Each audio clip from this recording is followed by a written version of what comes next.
Halo Sobat pencinta Donghua, kali ini kita akan melanjutkan cerita Battle Through the Heavens Benua Kaisar. Cerita dan video ini diambil dari channel Nobarta. Tanpa banyak basa-basi, mari kita simak alur ceritanya. Melanjutkan dari cerita sebelumnya, kedua belah pihak dengan gila-gilaan menyerbu ke arah Longyan. Dengan suara keras tiba-tiba penguasa berat terbang tidak jauh dari tempat Longyan. Setelah itu sosok hitam muncul mengambil penguasa berat dan mengangkatnya. Dia adalah Xiaoyan yang telah menjadi Kaisar Bintang 2 setelah menyerap esensi darah iblis. Manusia ini belum mati. Yang pertama memiliki ekspresi terkejut adalah Molly yang merupakan Raja Cacing Ilahi. Pada saat itu dia menghantam dengan penuh kekuatan dan penuh percaya diri untuk membunuh Xiaoyan. Tetapi sekarang bagaimana mungkin Xiaoyan masih hidup berdiri di depannya? Kaisar Bintang 2, ucap terkejut Molly. Molly, bukankah kamu mengatakan kamu telah membunuhnya? Bagaimana dia bisa muncul di sini sekarang? Ucap Moyong. Aku tidak tahu apa yang sebenarnya terjadi. Sungguh sial, ucap Molly. Tentu saja fakta bahwa Xiaoyan masih hidup membuatnya tidak dapat menerima. Dalam tatapan yang tak terhitung jumlahnya dengan emosi yang berbeda, Xiaoyan menundukkan kepalanya, menyaksikan bekas luka di sekujur tubuh Longyan yang saat ini sekarat. Niat membunuh yang mengerikan itu melonjak dari mata Xiaoyan.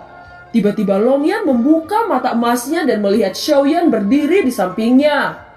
Ada saat-saat sukacita di matanya, dan dia berjuang untuk berdiri. Kegembiraan ini bukan karena Xiaoyan datang untuk menyelamatkannya, tetapi karena Xiaoyan masih hidup.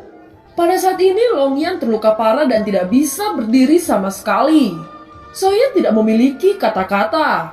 Jarinya menjentikan pil obat dan memasukkan ke dalam mulutnya. Lalu perlahan-lahan dia berbalik, memegang penguasa kuno api warna-warni di tangannya sebelum melayang ke udara. Dia berkata, "Tidak masalah jika kamu adalah ular sial atau serangga parit. Hari ini, aku Xiaoyan akan mengubur semua ras yang ada di sini." Ucap Xiaoyan. "Bocah bau, kamu manusia pertama yang berani mengucapkan kata-kata sebesar itu. Bukankah kamu takut mati tanpa mayat?" Ucap Moyong dari Raja Suku Ular. Raja klan keluarga ular iblis ilahi tertawa. Di matanya tidak ada manusia yang berani bertindak seperti itu di wilayah makam iblis ini. Langkah kaki Xiaoyan bergerak. Kekuatan jiwa yang besar dilepaskan dengan gila. Dan aura mengerikan menyebar ke langit. Dua kaisar berbintang 2 di depannya tampaknya tidak menjadi ancaman di matanya saat ini. Kemarahan ilahi musim semi kuning. Teriak Xiaoyan. Gelombang kekuatan jiwa yang mengerikan menghempas semua makhluk hidup yang ada di tempat ini. Melihat kekuatan ini, ekspresi Raja Ular Iblis Ilahi benar-benar jelek. Hanya kekuatan jiwa dari manusia ini mampu membantai sebagian banyak dari kedua suku. "Molly, kita harus kerjasama membunuh orang ini," ucap Moyong. Mendengar ini, Molly segera menganggukkan kepalanya. Kekuatan yang ditunjukkan Xiaoyan melebihi harapan mereka. Xiaoyan hanya tersenyum dingin. Dengan lambaian tangannya, seberkas darah bersiul dari cincin spasialnya. Sosok berdarah serta 4 rantai muncul di depan Molly. Itu adalah roh jahat yang telah dikendalikan oleh Xiaoyan. Tubuh Molly berasa mati rasa. Sebelum dia bisa bereaksi, kekuatan mengerikan menghantam tubuh Molly. Molly dengan cepat memegang dadanya untuk menstabilkan sosoknya. Roh jahat itu sekali lagi melesat bergegas ke arah Molly yang memiliki ekspresi menyedihkan. Di sisi lain, kekuatan Kaisar Bintang 2 tahap menengah Xiaoyan juga meletus. Telapak tangan Xiaoyan perlahan-lahan terangkat. Cahaya yang menyilaukan dari tangan kiri dengan api yang berbeda muncul. Tidak lama setelah itu tubuhnya tiba-tiba menghilang dari tempatnya. Dalam sekejap mata bayangan gelap sudah muncul di depan Raja Ular. Kekuatan api membakar di tangannya menembus dada Raja Ular Ilahi. Kekuatan Xiaoyan bahkan tidak membuat Moyong memiliki ruang untuk melawan sama sekali. Kecepatannya sangat cepat dan Moyong benar-benar gagal mengelak. Jeritan kesakitan terdengar dari mulutnya sebelum tubuhnya runtuh oleh api yang mengerikan. Hanya setelah itu Xiaoyan menoleh untuk menatap roh jahat. Di tempat itu Molly jelas bukan tandingan roh jahat. Terlihat sabetan dari rantai roh jahat bahkan berhasil memotong kepala Molly menjadi mayat tanpa kepala. Xiaoyan melambaikan tangannya dan menarik kembali roh jahat ke dalam cincin penyimpanannya. Setelah itu sosok Xiaoyan perlahan mendarat di sisi Longyan. Setelah menelan pil obat, luka-luka Longyan jelas membaik. Setidaknya tidak ada bahaya bagi hidupnya. Dan ia telah pulih menjadi manusia. Longyan sedih karena Mimin lambat upload. Sedangkan Mimin berusaha keras merangkum semuanya sampai kadang-kadang ketiduran. Tiba-tiba terlihat sosok Zanlao muncul di samping Xiaoyan. Dia berkata, "Anak kecil, ayo masuk ke dalam pagoda emas. Aku ingin memberitahumu peleburan darah esensi," ucap Zanlao. 3 sosok muncul di dalam pagoda emas. Xiaoyan memandang Zanlao ke samping. Pada saat ini wajah Zanlao menunjukkan senyum yang aneh. Dia memberi isyarat kepada Xiaoyan dan berjalan menuju pusat lapisan gas pemurnian. Dengan gelombang telapak tangan Zanlao, seluruh lapisan pemurnian gas tiba-tiba berhamburan dan genangan darah besar muncul di tengah lapisan pemurnian gas dari udara tipis. "Ini, apa ini?" tanya Xiaoyan. Zanlao tersenyum dan menjelaskan kepada Xiaoyan, "Ini adalah kumpulan darah dengan darah kepala iblis. Jika Anda mempraktikkan Skyfire 8 tingkat, maka Anda harus memiliki darah iblis di tubuh Anda. Itulah yang saya maksudkan dengan melebur darah esensi. Hanya dengan memiliki darah iblis akan dapat menyerap arwah iblis. Sepertinya kamu harus tahu beberapa hal sekarang," ucap Zanlao menjentikan jarinya dan seberkas cahaya ditembakkan ke kepala Xiaoyan. Metode pengiriman informasi ini adalah yang paling umum di dataran Daudi. Mata Xiaoyan sedikit tertutup dan banyak informasi mengalir ke benaknya. Pada zaman kuno, surga dan bumi pertama kali dibuka dan pada saat itu 3 ras besar lahir. Itu adalah ras manusia, ras iblis, dan ras binatang ilahi. 3 ras memiliki perbedaan mereka sendiri dan memiliki keunikan kekuatan mereka sendiri. Ras manusia tidak perlu dikatakan. Ras manusia akan selalu menjadi ras paling luas dimanapun mereka berada. Ras manusia ada di hampir setiap dunia. Metode budidaya ras manusia adalah untuk meningkatkan kekuatan mereka sendiri dengan menyerap gas surga dan bumi yang merupakan metode budidaya yang cukup stabil. Tetapi peningkatan ini relatif lambat. Ras manusia dapat menyerap api langit di antara 3 keajaiban, yang dapat sangat meningkatkan kekuatan serangan manusia dan tingkat pemurnian. Ras iblis adalah ras dengan garis keturunan kuno, juga merupakan ras yang misterius dan istimewa. Iblis tidak pendendam, mereka juga tidak melakukan pembenaran. Tetapi karena konstitusi fisik mereka menyerap pembenaran untuk mengelola daging, dan menyerap daging sampai maksimal sehingga kekuatan tubuh fisik mereka sangat kuat. Mereka mengandalkan tubuh untuk bertarung, memiliki kemampuan pertahanan yang kuat dan kemampuan serangan fisik. Bahkan tingkat makhluk yang sama tidak dapat mencapai kekuatan fisik ras iblis. Iblis dapat menyerap seger roh dalam 3 keajaiban, dan peran utama seger roh adalah untuk meningkatkan kekuatan fisik. Yang ketiga adalah ras binatang ilahi. Mereka adalah ras misterius yang sangat langka. Tidak ada perbedaan mendasar antara ras binatang dan ras manusia. Mereka juga perlu menumbuhkan roh pendendam, tetapi hanya karena garis darah yang berbeda, metode budidaya berbeda. Ras binatang ilahi tidak hanya meningkatkan kekuatan mereka sendiri dengan menyerap gas surga dan sumber bumi, tetapi juga dengan secara langsung menyerap energi inti sihir. Meskipun mereka tidak dapat menyerap semuanya, mereka hanya dapat menyerap sebagian dari mereka. Tetapi meskipun demikian, kecepatan peningkatan kekuatan mereka juga jauh lebih cepat daripada ras manusia dan ras iblis. Karena metode penanaman ras binatang yang unik, maka kekuatan mereka sangat kuat. Ras haus darah ini tidak memiliki jumlah sebanyak ras manusia dan ras iblis. Meskipun populasi etnisnya tidak besar, jumlah yang kuat tidak kurang dari manusia dan iblis. Ketiga ras ini selain binatang ilahi yang hanya ada di beberapa planet, ras manusia dan ras iblis di planet yang tak terhitung jumlahnya selalu memiliki aliran darah segar yang terus-menerus turun ke sejumlah besar. Karena karakteristik yang berbeda dari tiga ras, masing-masing ras hanya dapat menyerap satu dari tiga keajaiban tertentu. Oleh karena itu, tiga keajaiban di benua seolah-olah ada untuk tiga ras yang kuat ini. Di benua pada zaman kuno yang jauh, perang dunia telah pecah. Itu adalah perang besar antara binatang ilahi dan dewa. Hampir semua penakluk di benua terlibat dalam perang ini.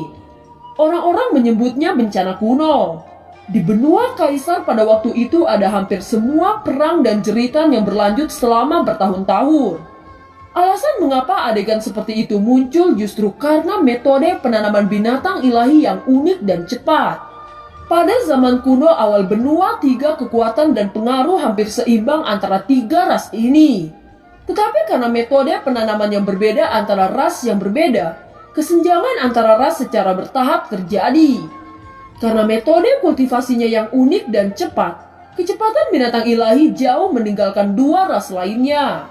Lambat laun ras binatang ilahi menjadi semakin kuat, mengandalkan kekuatan arogan mereka untuk menang di berbagai tempat di daratan kaisar, menghasilkan ketidakseimbangan besar dengan kekuatan ras manusia dan ras iblis.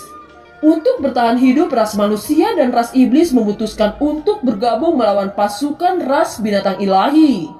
Pada saat yang sama, sejumlah besar World of Warcraft di bawah kepemimpinan Warcraft juga bergabung dengan mereka untuk bersama-sama berurusan dengan ras binatang ilahi. Baru kemudian perang besar meletus di hari itu. Pertempuran ini gelap dan benua kaisar hampir menjadi tempat pembunuhan. Mayat ada di mana-mana dan darah mengalir seperti sungai, membuat seluruh benua kaisar hampir hancur. Pada saat hampir semua orang putus asa, tiba-tiba sebuah nama bergema di seluruh benua. Dia adalah iblis yang tertinggi, pejuang legendaris yang menciptakan benua. Kekuatannya sendiri berada pada tingkat Kaisar Dousian. Orang menyebutnya sebagai Kaisar Dousian Qiong. Dia membenci semua makhluk hidup di benua Doudi. Munculnya Dousian Qiong akhirnya memenangkan perang ini yang berlangsung hampir seabad. Para pejuang telah membatasi jumlah binatang ilahi ini yang dapat digunakan untuk naik ke benua kekaisaran. Jika kamu ingin berlatih tingkat suci ke level puncak dan menerobos kaisar, peleburan esensi darah adalah level yang harus kamu lewati, ucap Zanlao dan memandang Xiaoyan. Pada saat ini Xiaoyan membuka matanya dengan ekspresi terkejut. Namun kamu harus tahu bahwa peleburan esensi darah tidak mudah. Tanpa kekuatan petarung bintang 2, sangat mustahil untuk mendukungnya.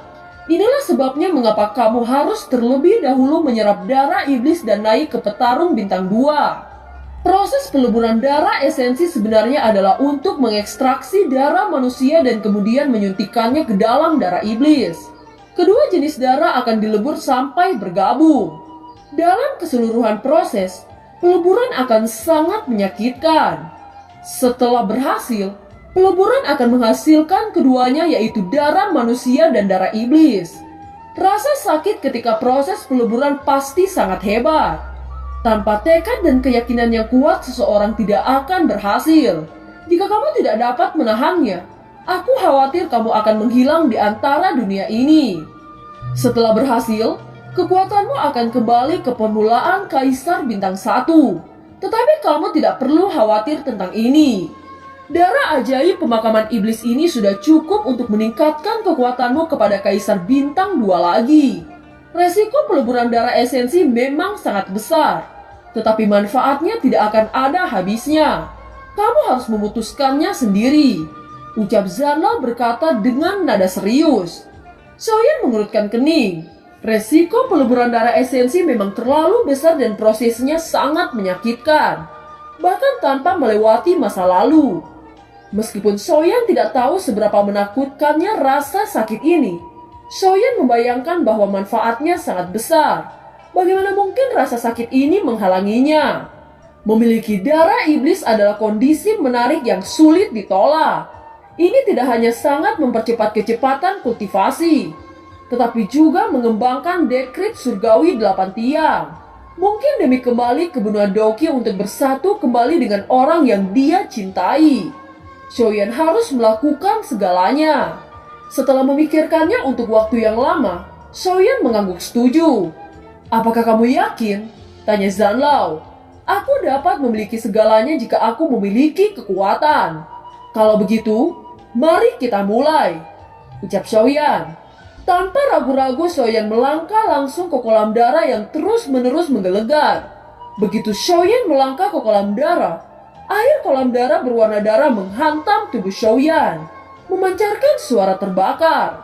Rasa sakit yang membakar melanda tubuh Xiaoyan dan tidak bisa bergerak. Kekuatan Kaisar Bintang 2 menengah turun ke tahap Kaisar awal setelah hanya beberapa menit. Xiaoyan memuntahkan esensi darah dan bergabung ke kolam darah. Xiaoyan menggigit bibirnya dengan erat dan darah di sudut mulutnya terus dijatuhkan. "Anak kecil, kamu harus bertahan," ucap Zanlao berdiri di samping kolam darah. Wajahnya tampak khawatir. Pada saat ini rasa sakit menyapu seluruh tubuh Xiaoyan. Xiaoyan merasa seolah-olah tubuhnya akan berubah menjadi debu. Tulang-tulang di tubuhnya tampak seperti runtuh. Dan rasa sakit yang tak tertahankan secara bertahap meningkat dengan aliran kekuatan. Zanlao perlahan mengendalikan kecepatan darah dan air yang mengalir di kolam, sehingga Xiaoyan tidak akan runtuh secara instan. Tubuh telanjang Xiaoyan berputar dalam pusaran berwarna darah, dan seberkas sinar energi muncul di sekitar tubuh Xiaoyan. Sinar cahaya berjalan di sekitar tubuh Xiaoyan. Xiaoyan menutup matanya dengan erat. Di alis Xiaoyan pola etnis perlahan muncul memancarkan cahaya aneh. Seiring waktu kecepatan darah dan air di kolam telah mencapai puncaknya, tiba-tiba tubuh Xiaoyan bergetar bersama suara kesakitan yang hebat. Penggabungan yang sebenarnya akan dimulai. Ekspresi Zanlao menjadi lebih serius pada saat ini. Meskipun belum lama berhubungan dengan Xiaoyan, ia juga memiliki banyak perasaan yang baik terhadap Xiaoyan. "Anak kecil, kamu harus selamat," ucap Zanlao. Waktu berlalu perlahan. Kesadaran Xiaoyan telah disiksa oleh rasa sakit yang hampir tak tertahankan. Dan energi darah di sekitarnya juga menjadi sangat kaya. Darah dan air terus-menerus merusak dan mengubah meridian Xiaoyan. Pada saat ini Xiaoyan telah mengalami beberapa perubahan halus dalam fisik dan meridiannya. Seluruh tubuhnya menunjukkan darah yang redup. "Sudah hampir waktunya," ucap Zanlao memandang Xiaoyan yang masih berputar di pusaran darah. Tepat setelah Zanlao selesai berbicara pada dirinya sendiri, kecepatan pusaran darah mulai melambat dan darah perlahan-lahan berhenti mengalir. Sinar cahaya melaju naik dan berputar di sekitar kepala Xiaoyan, menyusup dari pola etnis di hati Xiaoyan. Zanlao memandang Xiaoyan yang membuka matanya. Baru saat inilah dia seperti dibebaskan dari beban berat. Peleburan bocah ini akhirnya berhasil. Terlihat Xiaoyan berdiri di tengah kolam dan menggerakkan tubuhnya. Meskipun kekuatannya telah jatuh kembali ke awal Kaisar Bintang 1, ia dapat merasakan bahwa darah di tubuhnya menyembunyikan energi yang sangat besar. Bocah itu memang luar biasa. Peleburan benar-benar berhasil, ucap Zanlao dengan gembira. Peleburan darah esensi terlalu kejam. Orang lain mungkin tidak mengetahuinya, tetapi Zanlao sangat mengerti dengan jelas. Xiaoyan menghembuskan nafas dan berkata, "Akhirnya aku bisa melewati ini. Jika aku melanjutkan lebih lama lagi, aku khawatir aku tidak akan mampu menahannya," ucap Xiaoyan tersenyum pahit. "Hahaha, bagus bocah. Karena Anda berhasil, tujuan perjalanan ini dapat berlanjut. Apakah Anda ingin istirahat?" tanya Zanlao. "Tidak, aku dalam kondisi sangat baik sekarang. Meskipun proses peleburan sangat menyakitkan, pemulihannya sangat cepat setelah keberhasilan," ucap Xiaoyan. "Kalau begitu keluarlah dari menara untuk menyerap darah ajaib dan memulihkan kekuatan. Meskipun peleburan darah esensi berbahaya, memiliki darah klan iblis akan bermanfaat besar untuk meningkatkan kekuatanmu dengan cepat," ucap Zanlao. Begitu kata-kata Zanlao terdengar, sosoknya tiba-tiba menghilang. Selanjutnya Xiaoyan juga bergegas keluar dari pagoda emas. Dengan gelombang jubah lengan Xiaoyan, Darah iblis tertangkap di telapak tangannya. Dan sekarang hal ini tidak mengikis dirinya sama sekali. Xiaoyan tidak banyak bicara. Segera dia duduk dan memulai penyerapan darah iblis ini. Darah iblis di sekitarnya mengalir ke arah Xiaoyan dari semua sisi dengan kecepatan yang sangat cepat. Dan film pun berakhir. Terima kasih telah menyimak dari awal sampai akhir ya. Sampai jumpa.